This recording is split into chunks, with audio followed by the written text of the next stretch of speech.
Hey there. I've seen a lot of amazing things come through my shop doors. Gold from ancient shipwrecks, swords from forgotten battles, you name it. But let me tell you, there's a special kind of magic in old coins. They're not just pieces of metal. They're tiny time capsules you can hold in your hand. And when we talk about coins with a story, Danish silver is right up there at the top of the list. Denmark is one of the oldest kingdoms in the world, and its history is packed with Vikings, powerful kings, and epic changes. Every silver coin they ever minted tells a piece of that incredible story. You might think of Denmark and picture Vikings or maybe colorful buildings in Copenhagen. That's all true. But their real story is also written in silver. For over 1,000 years, these coins have been at the heart of their culture. They were used to pay soldiers, build castles, and trade with the entire world. Think about it. A single silver coin could have passed through the hands of a Viking warrior, a medieval merchant, and a Renaissance king. That's some serious history. When you look at a Danish silver coin, you're looking at a witness to history, a piece of a legacy that has survived for centuries. It's a direct link to the past. What makes Danish coins so fascinating is how they change over time. The designs, the purity of the silver, the very shape of the coins. It all reflects what was happening in the country. You can see the shift from crude Viking symbols to the detailed portraits of powerful monarchs. You can track the country's wealth, its wars, and its alliances just by looking at the money.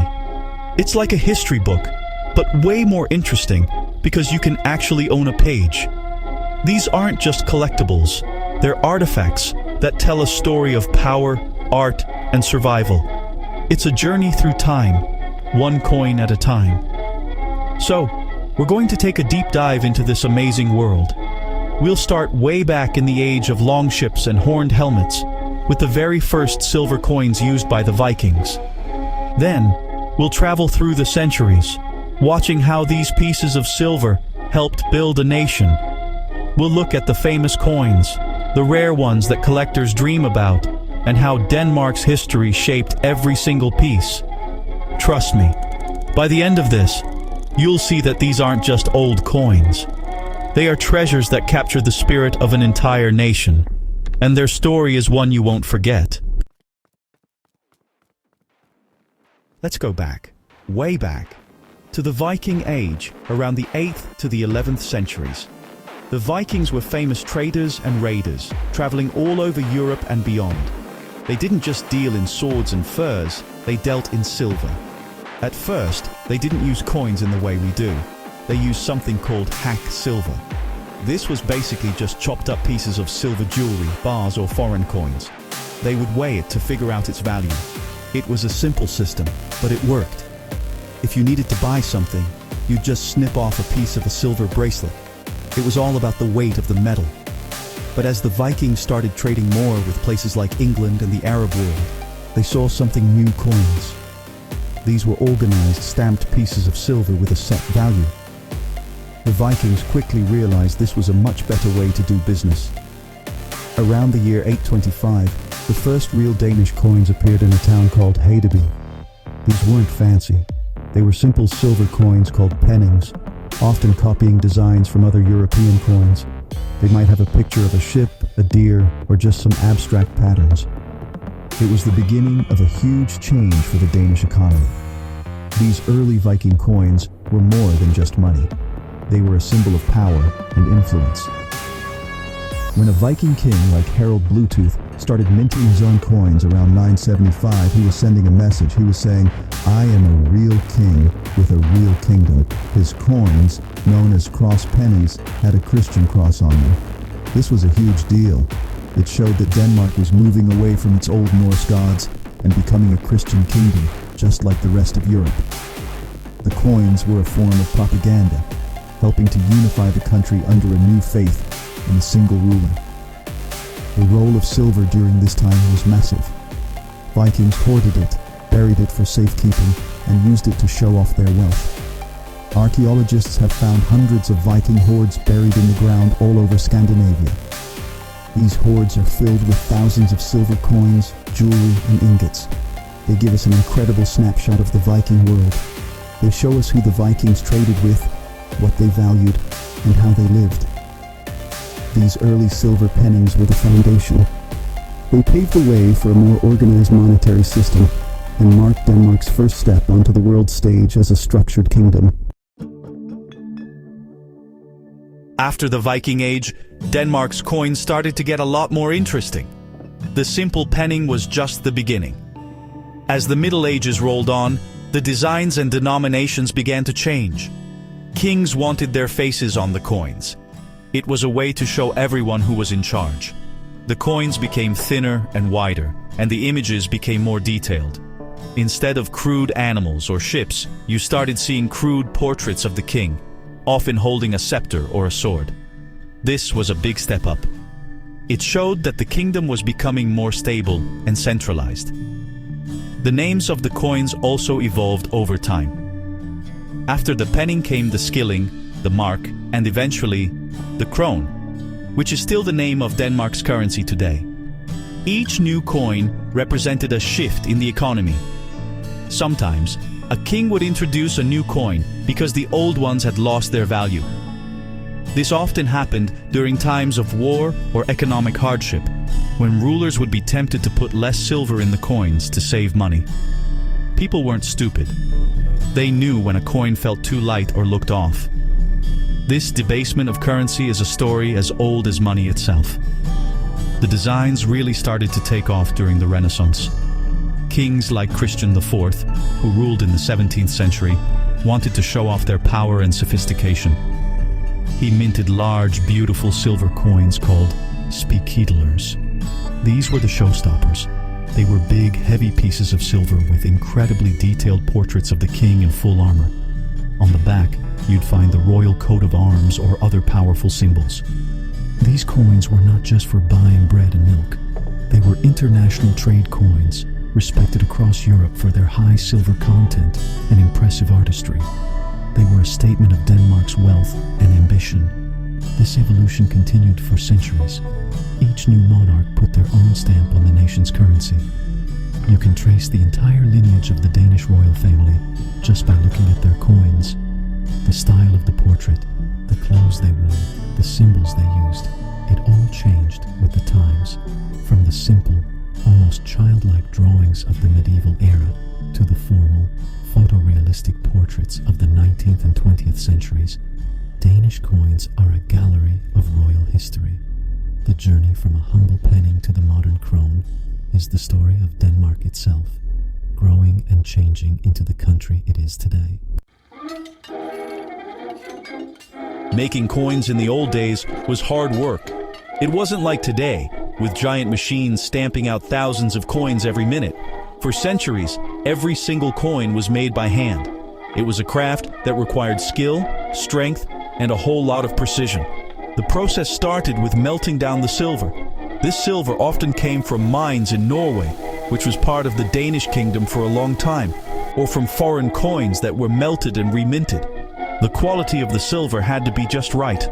If it was too pure, the coin would be too soft. If it had too many other metals, it would be brittle. Once the silver was melted and mixed into the right alloy, it was poured into molds to create long, thin bars. These bars were then hammered out into flat sheets of a specific thickness. From these sheets, workers would cut out round blanks, called planchets. Getting the weight of each blank correct was the hardest part. Each one had to be weighed individually.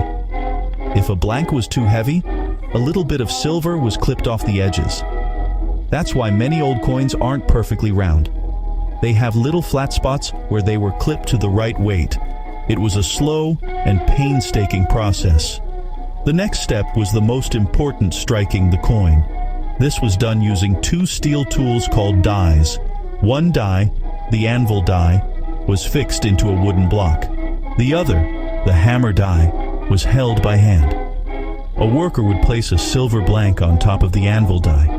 Then, another worker would place the hammer die on top of the blank and strike it hard with a heavy hammer. Wham! The force of the blow would impress the designs from both dies onto the silver blank, creating the coin. This had to be done with one perfect strike. If you hit it twice, you'd get a blurry double-struck coin, which was usually considered an error. As technology improved, so did the coin-making process. In the 16th and 17th centuries, new machines like the screw press were introduced. This machine used a giant screw to press the dies together with immense, even pressure.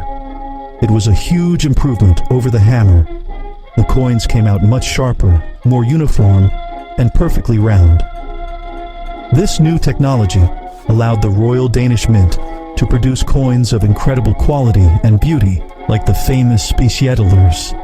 The mint became a symbol of the kingdom's technical and artistic prowess, a factory for producing the king's power in a portable silver form. You can't talk about Danish history without talking about silver. For centuries, silver wasn't just used for money, it was money. The health of the entire Danish economy depended on it. Having a stable, reliable silver currency was crucial for everything. It allowed merchants to trade goods fairly, from local farmers selling their produce to ship captains trading with faraway lands. Without good coins, trade would just grind to a halt. People would have to go back to bartering or weighing chunks of metal, which was, slow and inefficient. Silver coins were really the grease that kept the wheels of commerce turning. Denmark's access to silver was a huge advantage. For a long time, the Kingdom of Denmark also included Norway, and Norway had silver mines. Most famously, the Kongsberg silver mines, founded way back in 1623. This was a total game changer. It meant Denmark had its own domestic supply of the most important metal in the world. King Christian IV poured resources into developing these mines. The silver that came out of the ground in Kongsberg was used to mint the big, beautiful Speciedeler coins that made Denmark a major player in international trade. This homegrown silver supply gave the kingdom economic stability and independence. The amount of silver in a coin was everything. It determined its real intrinsic value. When kings were strong and the economy was good, they minted coins with high silver content. These coins were trusted and accepted everywhere. But during tough times, like long wars or famines, kings often faced a difficult choice. They needed more money to pay for things, but they just didn't have enough silver. So, they would resort to debasement. This meant they would mix more cheap metals like copper into the coins, while trying to pass them off at the same face value. This was a short-term fix that almost always led to long-term disaster, causing inflation and a loss of public trust.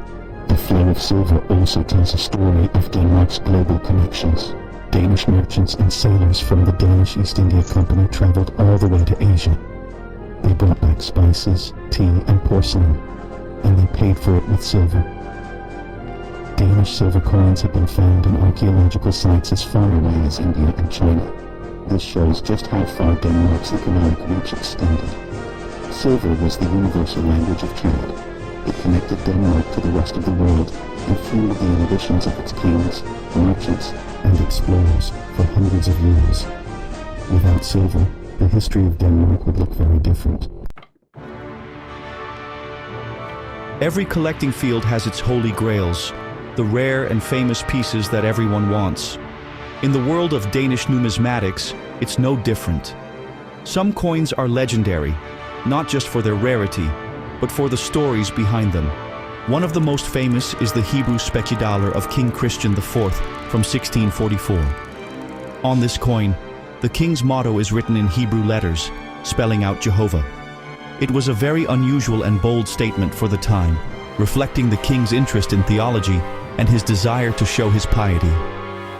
Finding one of these today is a major event for any collector. Another legendary coin is the 1658 Siege of Copenhagen Daler. During a war with Sweden, the city of Copenhagen was under a brutal siege. The king, Frederick III, was running out of silver to pay his soldiers and buy supplies. In a desperate move, he ordered that all available silver, including silverware and plates from the royal court and the city's wealthy citizens, be melted down and turned into emergency money. These coins were struck crudely, often on square or octagonal pieces of silver. They are a raw, physical reminder of a desperate moment in Danish history, a symbol of defiance and survival against all odds. Of course, some of the most exciting discoveries don't happen in a museum. They happen in a field with a metal detector. Denmark, like the rest of Scandinavia, is famous for its buried hoards. For centuries, people buried their wealth for safekeeping, especially during times of war or unrest. Sometimes the owners never came back to retrieve it. In recent years, amateur archaeologists and metal detectorists have made incredible finds. The Fested Hoard, discovered in 2016, contained over 2,000 Viking-era silver coins, including some extremely rare ones. It was one of the largest Viking hoards ever found in Denmark. These hoards are treasure troves of information. They don't just contain Danish coins. They often include coins from all over the world: Arab dirhams, English pennies, German pfennigs. This mix of coins tells us about the vast trade networks of the past. The Gåsetorn hoard, for example, contained coins from the 14th century and gave historians a new understanding of the monetary system of that period. Each discovered hoard is like finding a lost chapter of a history book. It brings the past to life and reminds us that there is still so much buried treasure out there, just waiting to be found. You can't separate the history of a country from the history of its money. They are two sides of the same coin, literally. Every major event in Danish history left its mark on the nation's silver coinage. Wars, in particular, had a huge impact. When Denmark went to war, it needed money, and it needed it fast. This often led to the creation of fascinating emergency money. We talked about the Siege of Copenhagen coins. Similar things happened during the Napoleonic Wars in the early 1800s. When the British Navy bombarded Copenhagen and captured the Danish fleet, Denmark's economy was shattered. The state went bankrupt. To deal with this crisis, the government began printing massive amounts of paper money that wasn't backed by silver. This led to hyperinflation. At the same time, silver coins disappeared from circulation because their metal value was worth more than their face value. People hoarded them. To fix this, a new monetary system was created in 1813 with the founding of the Riksbank. It took decades, but eventually, Denmark was able to reintroduce a stable currency backed by silver. The coins from this period tell a story of collapse and rebirth, a nation struggling to get back on its feet after a devastating war.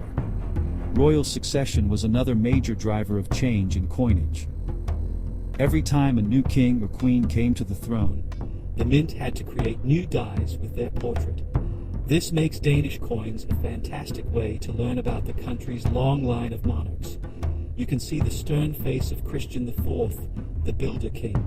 You can see the elegant profile of Queen Margrethe II, the modern monarch. Sometimes coins were even minted to celebrate special royal events, like a wedding, an anniversary, or a coronation. These commemorative coins were often beautifully designed and produced in limited numbers, making them highly sought after by collectors. The 20th century brought even more changes. The two world wars, the Great Depression, and the final move away from the silver standard all affected Denmark's coins. During World War II, when Denmark was occupied by Germany, certain metals like copper and nickel became scarce. The mint had to use other materials like aluminum and zinc to make coins. Silver coins disappeared from circulation once again. After the war, silver was briefly reintroduced for higher denomination coins, but by the 1960s and 70s, like most countries in the world, Denmark stopped using silver for its circulating currency. The era of silver money, which had lasted for over 1,000 years, had finally come to an end. You might be wondering, why would a coin collector in, say, Ohio or Texas be interested in old Danish silver? It's a great question. The answer is that the world of coin collecting is global, and American collectors in particular have a real passion for history and quality. Danish coins offer both in spades. First, there's the Viking connection. Americans are fascinated by Vikings. The idea of holding a silver coin that could have been used by a real Viking warrior is incredibly cool. It's a tangible link to a legendary and almost mythical past. That story alone sells a lot of coins. Second, many Americans have Scandinavian roots. millions of people from Denmark, Norway, and Sweden immigrated to the United States in the 19th and 20th centuries, especially to states in the Midwest like Minnesota and Wisconsin. For their descendants, collecting Danish coins is a way to connect with their heritage. It's a way to own a piece of their family's history, a small artifact from the old country. It's something that their great-grandparents might have used. This personal connection makes collecting these coins much more meaningful than just filling holes in an album. It becomes a journey of discovering one's own family story.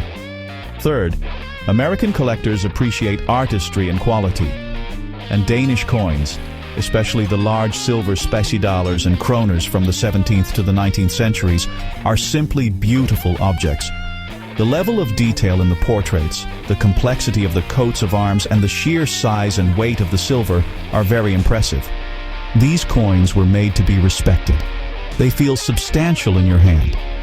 For a collector who is used to modern, mass-produced coins, the craftsmanship of these older, hand-finished pieces is a real draw.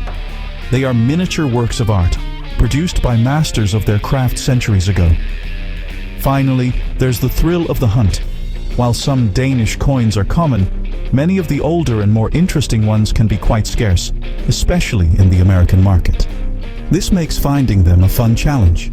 Collectors enjoy searching at coin shows, online auctions, and in old collections for that one special piece they've been looking for. The community of collectors who specialize in Scandinavian coins is tight-knit and knowledgeable. For them, it's not just about the coins, it's about the research, the history, and sharing their passion with others. It's a hobby that offers endless opportunities for learning and discovery. So, here we are, at the end of a journey that spans more than 1,200 years. Today is November 26th, 2025. And though Denmark no longer uses silver in its everyday coins, the legacy of these historic pieces is stronger than ever. They have transformed from objects of commerce into objects of history. They are no longer just currency, they are artifacts. Each coin, whether it's a rough Viking penning or a magnificent royal specie-dollar, is a silent witness. It has survived centuries of change, war, and peace. It tells a story that paper records alone cannot. It carries the marks of its time and the echoes of the people who held it. The interest in Danish silver coins continues to grow. Museums carefully preserve and display them, teaching new generations about their country's past. Archaeologists and historians study them to unlock new secrets about trade, technology, and society. And of course, collectors around the world cherish them. For a collector, owning a Danish silver coin is about more than just its metal value. It's about owning a piece of a grand historical narrative, the story of one of the world's oldest monarchies, told through the metal that financed its rise and recorded its triumphs. These coins remind us that money has always been more than just a tool for buying things. It's a projection of identity and power. The images and symbols stamped onto these pieces of silver were carefully chosen to send a message. They declared a king's authority, celebrated a nation's faith, and advertised a kingdom's wealth. Looking at the evolution of Danish coins is like watching the evolution of the Danish national identity itself. It's a story of a fierce Viking culture transforming into a unified Christian kingdom and then into a modern, sophisticated European nation. In the end, that's the real value of these coins. They connect us to the people of the past in a very real and physical way.